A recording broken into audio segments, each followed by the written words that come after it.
Hey guys what's up. तो आज हम लोग बात करेंगे ट्रॉमेटिक पैराप्लेजिया के बारे में।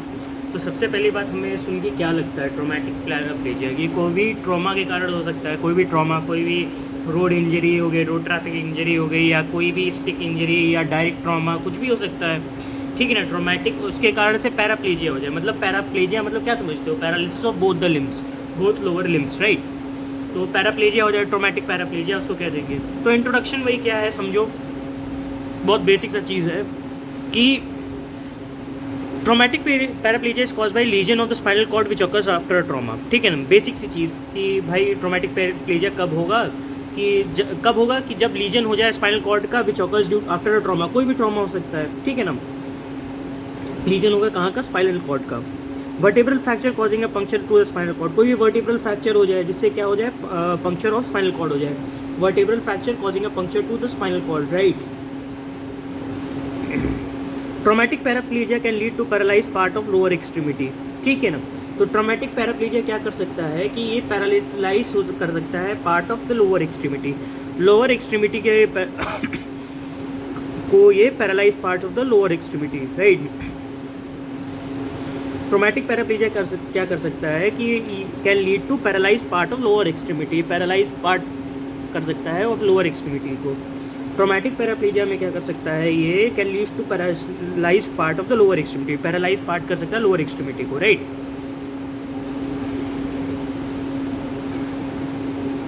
Spasm of the lower limb, bladder dysfunction. यार तबीयत बहुत खराब है, लेकिन चलो कोशिश करते हैं। अगर एक बार और आई तो फिर छोड़ देंगे, ठीक है ना। कोशिश करते हैं, चलो पढ़ाते हैं। Traumatic paraplegia can lead to paralyse part of lower extremity. Lower extremity के पैरालाइज पार्ट कर सकता है। और क्या कर सकता है? अगर नीचे जाएगा, नीचे वाला मैं एरिया इन्वॉल्व कर रहा हूँ, राइट। तो पैरालिसिस कर देगा लोअर लिम्ब का, स्पाज्म कर देगा लोअर लिम्ब का, ब्लैडर का डिसफंक्शन कर देगा, और all under the face of the damage part of the spine. देखो स्पाइन जहाँ से डैमेज होती है उसके नीचे से सारे फंक्शंस खत्म हो जाते हैं। तो क्या कर सकता है? अगर स्पाइन का डैमेज हुआ तो लोअर लिम्ब का पैरालिसिस हो सकता है, स्पाज्म हो सकता है मसल्स का, राइट। और क्या हो सकता है? ब्लैडर बॉल डिसफंक्शन कर सकता है, ठीक है ना। All under place of damage part of spine, right. Causes क्या क्या हो सकते हैं? Most spinal cord injuries are due to trauma as a result of factors such as automobile injury, accidents, fall, contact sports, diving and an act of violence. कोई भी violence के act, contact sports, diving, falls, accidents, RTA, road traffic accidents, इसके कारण से हो सकता है most spinal injury, ठीक है। The effects of injury depend on the extent of the direct trauma. कितना इफेक्ट हुआ इंजरी का तो वो एक्सटेंड करेगा कि कितना एक्सटेंट है डायरेक्ट ट्रॉमा का। Effects of the injury depend on the extent of direct trauma.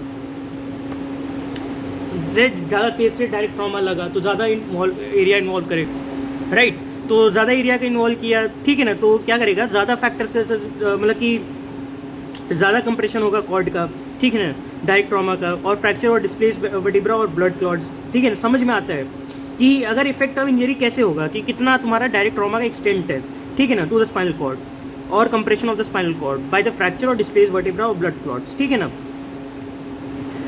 तो ये बात समझ में आती है कि और तो इसके कारण से कुछ इंजरीज होंगी। क्या क्या इंजरीज होंगी? तो C1 C3 में क्या इंजरी होगी कि no function maintain from the neck down, ventilator needs breathing. अगर C1 C3 में हो गया तो मान ली C1 C3 बहुत ऊपर होता है तो वेंटिलेटर असिस्टेड ब्रीदिंग हमें करनी पड़ेगी। No function maintain from the neck down, neck down से कोई फंक्शन नहीं मेंटेन करेगा। नेक के नीचे क्या होता है? लंग्स होते हैं, लंग्स के कोई फंक्शन नहीं होगा, वेंटिलेटर लगेगा ब्रीदिंग के लिए। इलेक्ट्रिक व्हील चेयर चाहिए होगी with breath and head shoulder control devices required, ठीक है ना। तो आदमी की ज़िंदगी एकदम ख़त्म ही मान ले, ठीक है ना, कि उसको हेड नेक कंट्रोल और ब्रेथ के लिए मशीन चाहिए होगी। ज़्यादा दिन तक इसकी अच्छी प्रोग्नोसिस होती भी नहीं है, मर भी जाता है आदमी। C4 C5 में क्या होगा? डायफ्राम विद अलाउज ब्रीदिंग, ठीक है ना। तो डायफ्राम चला जाएगा। अगर C4 C5 पे इंजरी है तो डायफ्राम विद अलाउज ब्रीदिंग, ठीक है ना, वो चला जाएगा। C6 C7 में क्या अगर होगा तो क्या होगा? Some arm chest muscles which allow feeding, some dressing and manual wheel chair required. तो कुछ आर्म और चेस्ट मसल जो इन्वॉल्व हो जाएगा, जो कि इतना इफेक्ट करेगा फीडिंग को, ड्रेसिंग को, या मैनुअल व्हील चेयर जो है इसको रिक्वायर्ड होगी, ठीक है ना। C7 के बाद क्या आता है? T1 आता है, T1 to T3। तो आर्म फंक्शन तो इंटैक्ट रहेगा यहाँ पे, ठीक है, T1 T3 में। T4 T9 में क्या होगा? Control of trunk above the umbilicus, तो ये चला जाएगा। कंट्रोल ऑफ मतलब कि कंट्रोल चला जाएगा। T10 L1 में most of the thigh muscle जो चलो walking with the leg bones, ठीक है ना, तो ये जो होता है ये करता है कि थाई मसल्स चली जाएंगी, ठीक है, लेग मसल्स के लिए। और L1 L2 को most of the leg muscles जो चलाओ walking with short leg braces, ठीक है ना, तो होता है ये जो अलाउ करती है लेग ब्रेसेस चली होगी L1 L2 के लिए।